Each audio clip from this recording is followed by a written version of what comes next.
واقعہ سلطان صلاح الدین ایوبی قسط نمبر 380 اپنا اسلامک اسٹوڈیو۔ ناظرین، حبیب القدوس کی بیوی کی آنکھیں اس کمرے میں کھولی گئی تھیں جہاں اس کا خاوند اس کے سامنے کھڑا تھا۔ وہ پوری رات اور اگلا دن آدھا دن سفر میں ہی رہی تھی۔ راستے میں اسے کھانے پلانے کے دوران آنکھوں سے پٹی کھولی گئی تھی اور اسے ساتھ لے جانے والے آدمیوں نے اس کے ساتھ کوئی بلا ضرورت یا ایسی ویسی بات نہیں کی تھی۔ اسے انہوں نے یہ یقین بار بار دلایا تھا کہ اسے ڈرنا نہیں چاہیے۔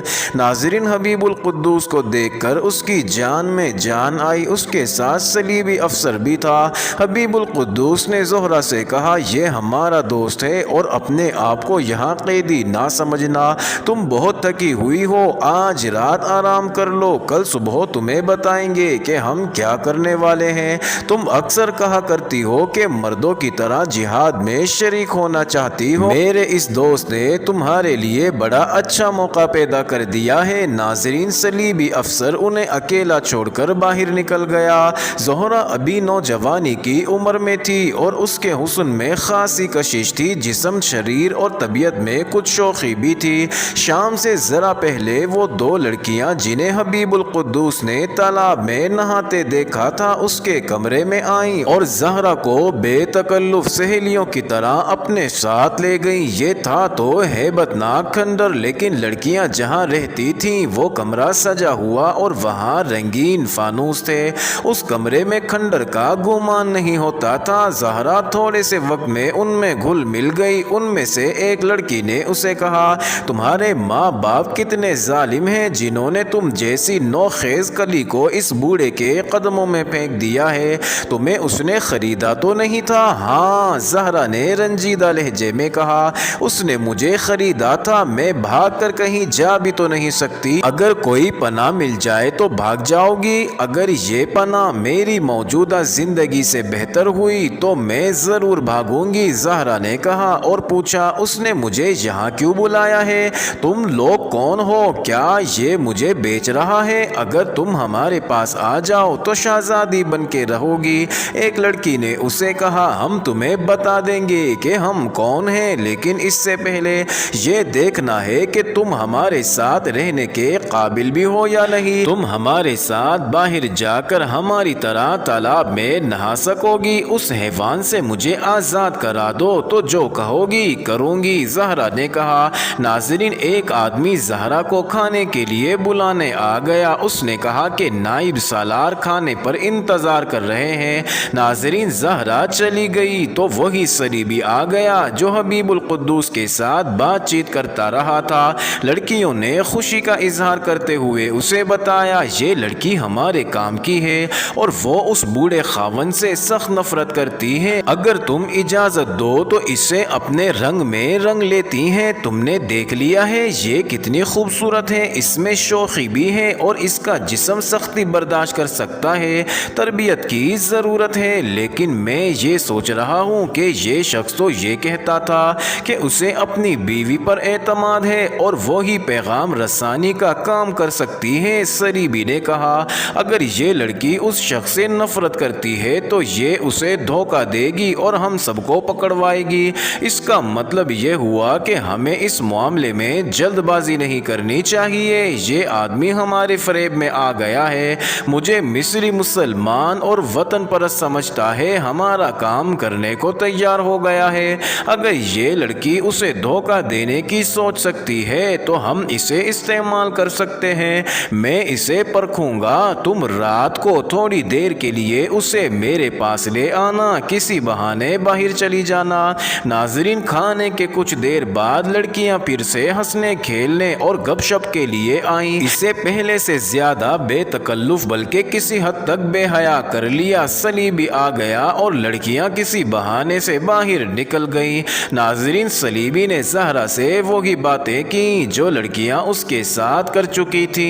صلیبی نے اسے اپنے معیار کے مطابق پرکھا اور اسے بازو سے پکڑ کر اپنے قریب کرنے لگا تو زہرا نے اپنا بازو چھڑا کر کہا، میں ایسی عام اور سستی چیز نہیں کہ ذرا سے اشارے پر آپ کی گود میں گر پڑوں گی۔ ناظرین، صلیبی کو اس کی یہ بات پسند آئی۔ لڑکی ہر کسی کے ہاتھ آنے والی نظر نہیں آتی تھی، البتہ اس نے یہ دیکھ لیا کہ زہرا میں وہ جوہر موجود ہیں جو ان کی جاسوس اور تخریب کار لڑکیوں میں ہوتے تھے۔ ذرا تربیت کی ضرورت تھی۔ اسے بھی زہرا نے بتایا کہ اسے اپنے خاوند سے نفرت ہے، لیکن وہ چونکہ مجبور ہے اور نفرت کا اظہار نہیں کر سکتی، اس لیے وہ سمجھتا ہے کہ وہ اسے چاہتی ہے۔ ابھی نفرت کا اظہار نہ کرنا۔ صلیبی نے اسے کہا، میں تمہیں اس سے آزاد کرا لوں گا اور تم شہزادیوں کی طرح زندگی بسر کرو گی۔ تم یہیں بیٹھو، میں تمہاری سہیلیوں کو تمہارے پاس بھیج دیتا ہوں۔ ناظرین، وہ کمرے سے نکل گیا اور لڑکیوں کے پاس چلا گیا۔ انہیں کہا، لڑکی کام کی ہے، اسے اپنے سائے میں لے لو۔ حبیب القدوس اسے بری طرح چاہتا ہے۔ اس لڑکی کو ہم اس بات پر لائیں گے کہ وہ اس کے ساتھ دیوانہ وار محبت کا عملی اظہار کرتی رہے تاکہ وہ اپنے قابل اعتماد کمانداروں وغیرہ کے ساتھ اس لڑکی کی معرفت رابطہ قائم کر سکے۔ یہ تمہارا کام ہے کہ لڑکی کو اپنے جال میں لے لو، اسے اپنی زندگی کا شاہانہ پہلو دکھاؤ اور تم جانتی ہو کہ اسے کس طرح اور کس مقصد کے لیے تیار کرنا ہے۔ ناظرین، زہرا حبیب القدوس کے ساتھ والہانہ محبت کا اظہار کرتی رہی اور صلیبی اور اس کے ساتھی لڑکیوں کو بتاتی رہی کہ اسے حبیب القدوس سے نفرت ہے۔ دونوں لڑکیوں نے اسے اپنے ساتھ رکھنا اور باہر لے جانا شروع کر دیا۔ اسے چشمے کے تالاب پر لے گئیں تو یہ بلا جھجک لڑکیوں کے ساتھ پانی میں کھیلنے لگی۔ پھر یہ ان کا روزمرہ کا معمول بن گیا۔ رات وہ حبیب القدوس کے ساتھ گزارتی تھی، دن کا زیادہ تر وقت دونوں لڑکیاں اسے اپنے ساتھ رکھتی اور کبھی صلیبی بھی اس کے ساتھ دوستانہ باتیں کرتا تھا۔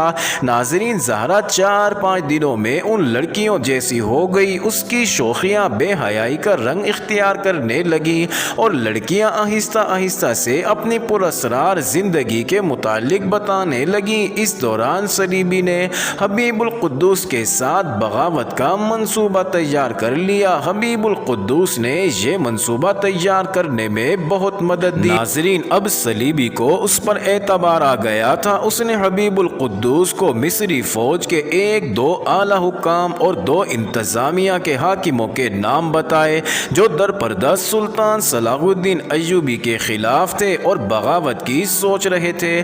انہوں نے ہی یہ فیصلہ کیا تھا کہ کسی طرح اسے ہاتھ میں لیا جائے۔ صلیبی افسر نے اسے یہ نہ بتایا کہ وہ صلیبی ہے، وہ اپنے آپ کو مصری وطن پرست ہی بتاتا رہا، اس کا مقصد بغاوت کرانا تھا۔ ناظرین، زہرا ان دونوں لڑکیوں میں اس قدر شیر و شکر ہو گئی تھی کہ اب یہ کہنا کہ وہ کسی شریف باپ کی بیٹی یا ایک مسلمان نائب سالار کی بیوی ہے غلط تھا۔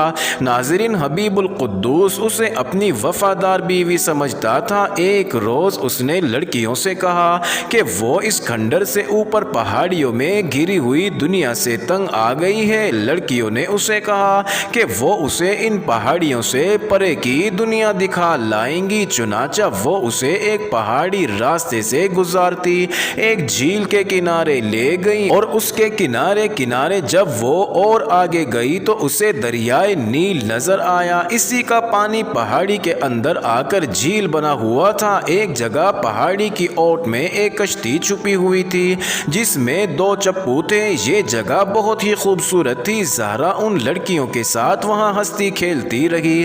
یہاں فرعونوں کی شہزادیاں کھیلا کرتی تھیں۔ ایک لڑکی نے کہا، اور تم دونوں ان کی بدروہیں لگتی ہو۔ زہرا نے ہنس کر کہا، تمہارے مقابلے میں ہم دونوں واقعی بدروہیں لگتی ہیں۔ دوسری لڑکی نے کہا، سنو زہرا، ایک لڑکی نے اسے کہا، تمہیں معلوم ہو گیا ہوگا کہ تمہارا یہ بوڑھا خاوند یہاں کیوں چھپا بیٹھا ہے اور تمہیں کیوں لایا گیا ہے؟ وہ تو پہلے روز ہی اس نے بتا دیا تھا۔ زہرا نے کہا، میں یہ کام کر دوں مگر کہتے ہیں کہ چند دن رک جاؤ، اور تم جانتی ہو کہ ہم آزاد مصر کی شہزادیاں ہوں گی۔ مجھے اس خاوند سے آزاد کرا دینا تو میں اپنے آپ کو شہزادی سمجھنے لگوں گی۔ زہرا نے کہا یہ طے ہو چکا ہے لیکن تمہارے خاوند کو معلوم نہیں۔ لڑکی نے کہا کیا تم اس کام کے لیے تیار ہو جو اس سلسلے میں تمہیں کرنا ہوگا؟ وقت آئے گا تو دیکھنا۔ زہرا نے کہا اگر مجھے یہ کام نہ کرنا ہوتا تو اپنے خاوند کو یہاں قتل کر چکی ہوتی، یہاں اچھا موقع تھا۔ ناظرین دوسرے دن بھی وہ لڑکیوں کے ساتھ دریا کے کنارے چلی گئی۔ لڑکیاں اسے جس راستے دریا تک لے جاتی تھیں وہ ایسا راستہ تھا کہ وہ اکیلی جاتی تو اسے یہ راستہ کبھی نہ ملتا۔ یہ راستہ قدرتی تھا لیکن خفیہ بھی تھا۔ زہرا نے انہیں ایک دو بار کہا تھا کہ کشتی پر دریا میں چلیں لیکن لڑکیوں نے اسے روک دیا تھا۔ حبیب القدوس پر بھی اب پہلے جیسی پابندی نہیں رہی تھی۔ اس نے یقین دلا دیا تھا کہ وہ آزاد مصر کا حامی ہے اور سلطان صلاح الدین ایوبی کا تختہ الٹ کر دم لے گا۔ اب اس کا یہ حال تھا کہ صلیبی اس کے ساتھ اس موضوع پر اتنی باتیں نہیں کرتا تھا جتنی وہ خود کرنے لگا۔ اس شخص میں انقلاب آ گیا تھا۔ ناظرین ایک دو روز بعد اس کھنڈر میں دو اور آدمی آئے، ان میں ایک سوڈانی تھا اور دوسرا مصری۔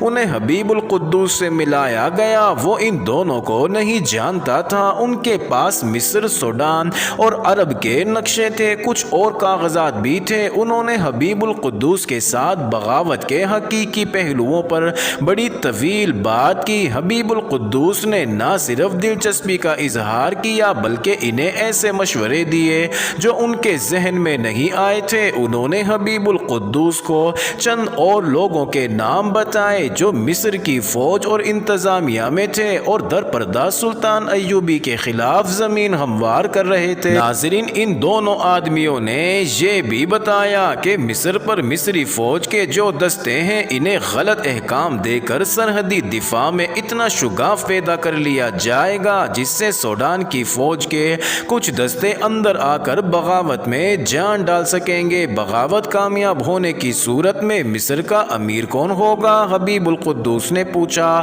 چونکہ تنظیم نے فیصلہ کر لیا ہے کہ سالار اعلیٰ آپ ہوں گے اس لیے سب نے یہ فیصلہ بھی کیا ہے کہ امیر آپ ہی ہوں گے۔ مصری نے کہا صلاح الدین ایوبی یقیناً حملہ کرے گا اور جنگ طول پکڑ سکتی ہے، اس لیے آزاد مصر کا پہلا امیر سالار ہی ہونا چاہیے کیونکہ جنگی حالات میں کسی غیر عسکری کو امارت کی گدی پر بٹھانا مناسب نہیں ہوگا۔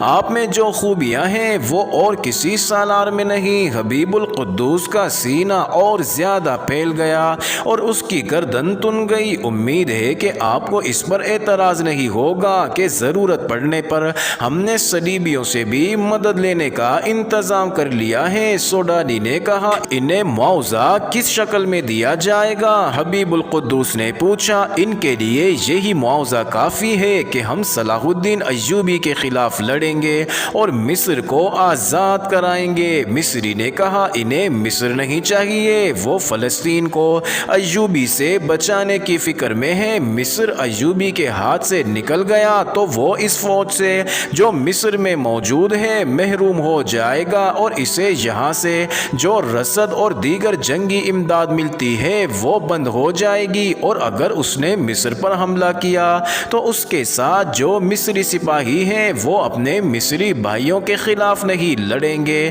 ناظرین حبیب القدوس نے انہیں نہایت اچھی ترکیبیں بتائیں اور یقین دلایا کہ اس کے ماتحت 5000 نفری کے جو دستے ہیں وہ اس کے اشارے پر بغاوت پر آمادہ ہو جائیں گے۔ اب یہ طے کرنا تھا کہ ان دستوں کو بغاوت پر آمادہ کرنے کے کیا کیا طریقے اور ذریعے اختیار کیے جائیں۔ صورت ایک ہی بہتر ہے کہ میں واپس چلا جاؤں۔ معزز ناظرین یہ انٹرسٹنگ ویڈیو جاری ہے، اگلی ویڈیو قسط نمبر 381 میں دیکھنا مت بھولیے گا۔